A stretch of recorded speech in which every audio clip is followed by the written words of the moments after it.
Welcome back. It's Tuesday. Welcome back. We know this is backwards. It gives testament to how much we didn't care. Because we are exhausted. We're so tired. Oh my goodness. I'm Sarah. And I'm Jordan. And, we come live here every Tuesday on this Love Families of Character page because we want to just build a community of like-minded parents who all want the same thing for their kids. Yes, and we're going to give you a lot of love today. We are. Because if you're feeling the way we're feeling, you need some love. My goodness. Hello, Colleen.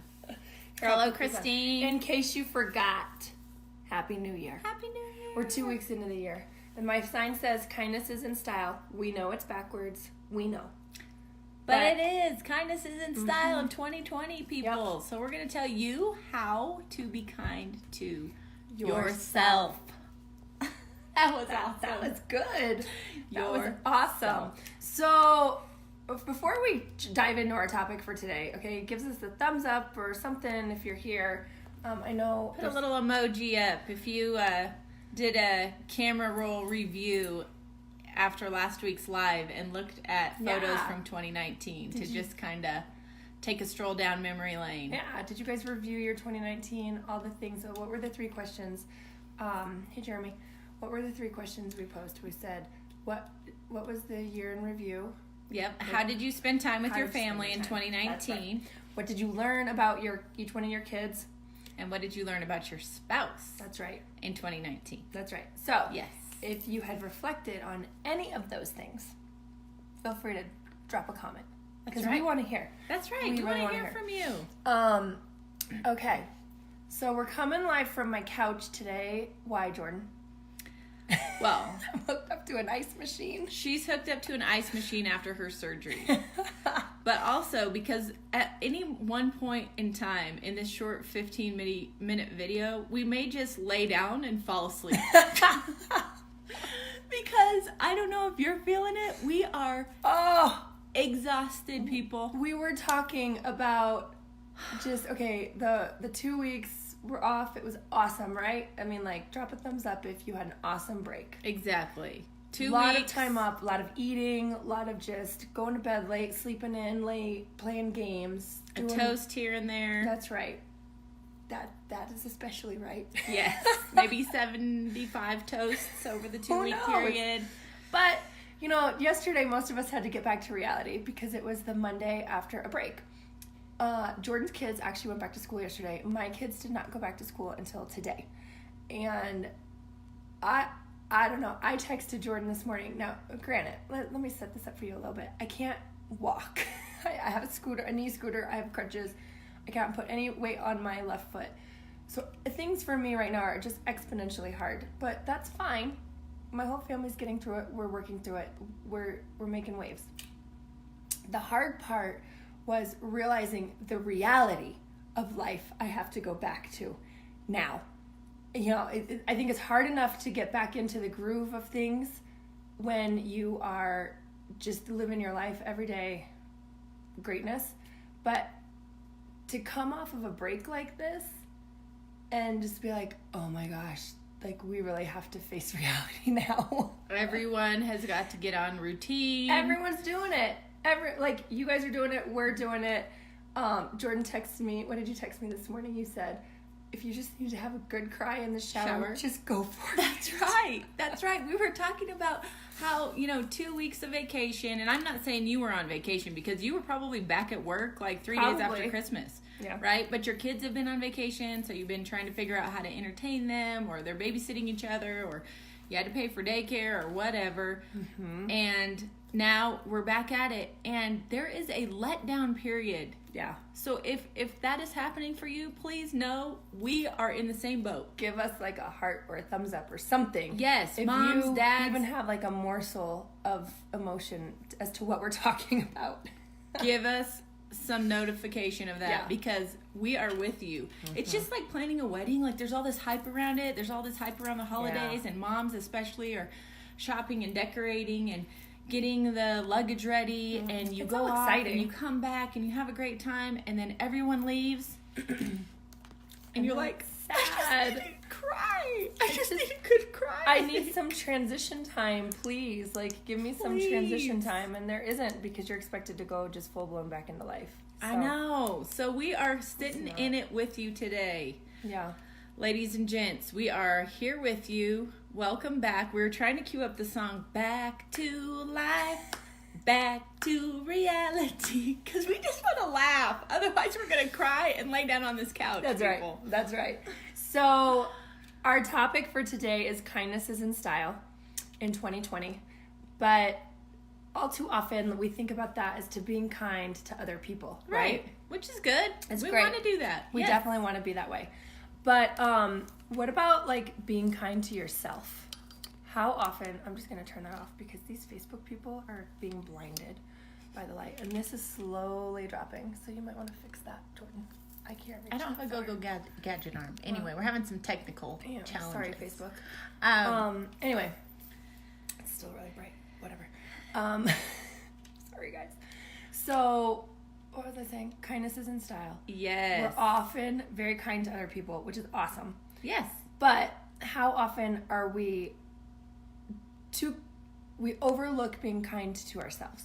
We don't give us the break that we need. We don't give us, like, just even if it's 5 minutes of sitting on the couch and saying, oh my gosh, like, I'm just gonna observe that this is where I'm at. I'm gonna give validation to my feelings. Exactly. I'm gonna say to myself, it's okay to feel this way.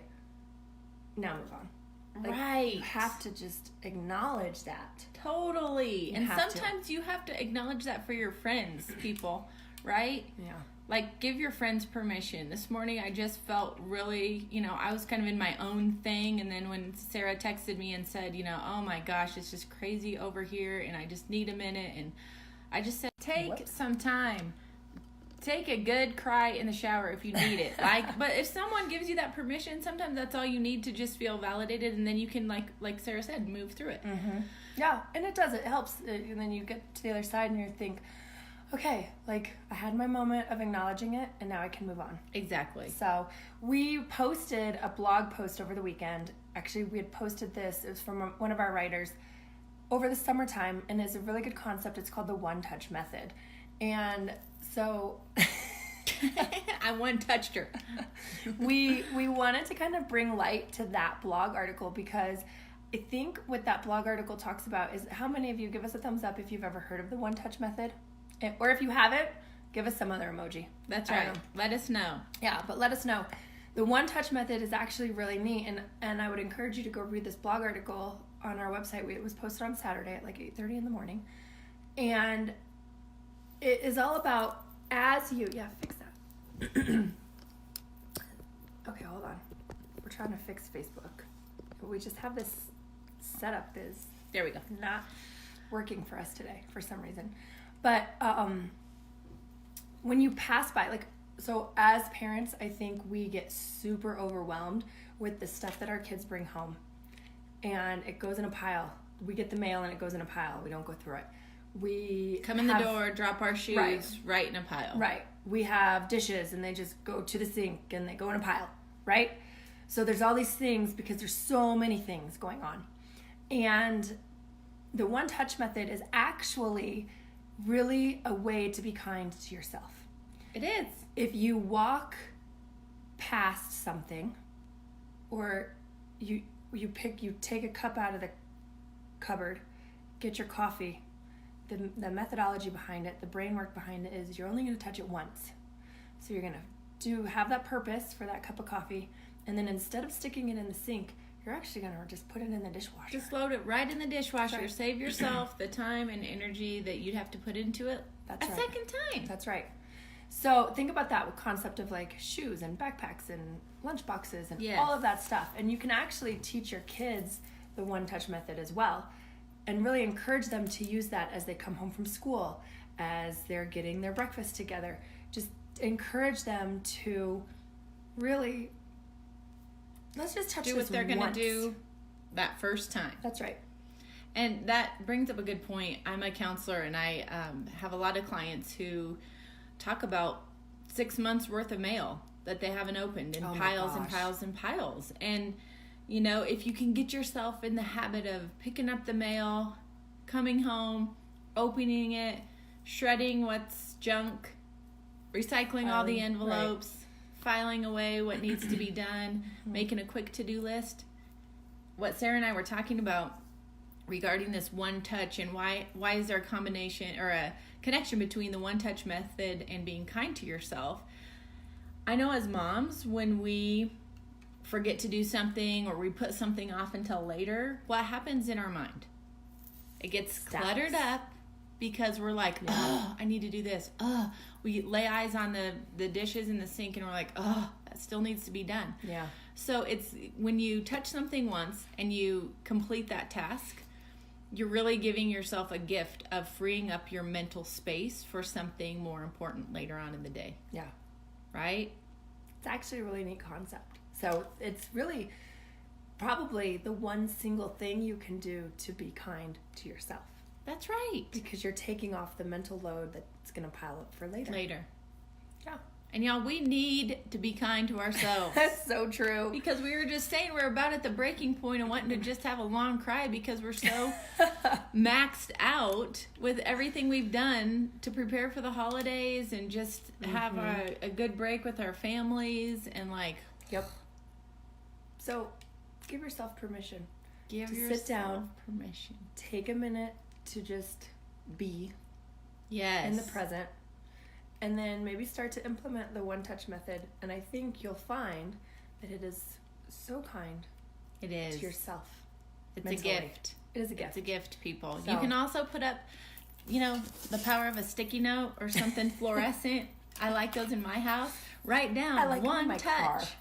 Stick it on your car. Yeah. Stick it on your microwave in your kitchen where everyone can see it. So you just draw your attention to this concept, right? Let's just touch things once, people, and move on. That's right. Right? Kids. Move on to the next thing. So, hopefully, that's right. You'll take a minute today to breathe. And if you're feeling the same way we are feeling, we recognize that. And we got your back. That's right. So, if you guys thought this was helpful, please, please, please share it because our goal this year is just to grow even more. We want to grow Families of Character even more and let more people know about Families of Character and that we are here to help parents and create this community of like-minded parents who all want the same thing for our kids. We want our kids to be raised with kindness, responsibility, respectfulness, helpfulness. What else? Integrity, all the great character strengths that you want to have yourself and you want your kids want to instill in your children. That's right. So thank you guys so much for joining us. We really appreciate you coming live with us every Tuesday at 11:30 Mountain Standard Time. And I guess we'll see you next week. We'll see you next week. We'll be here. We'll be here. We're always here. Hang in there, pretty mama. You got this. That's right. So take care, guys. Bye-bye. Bye.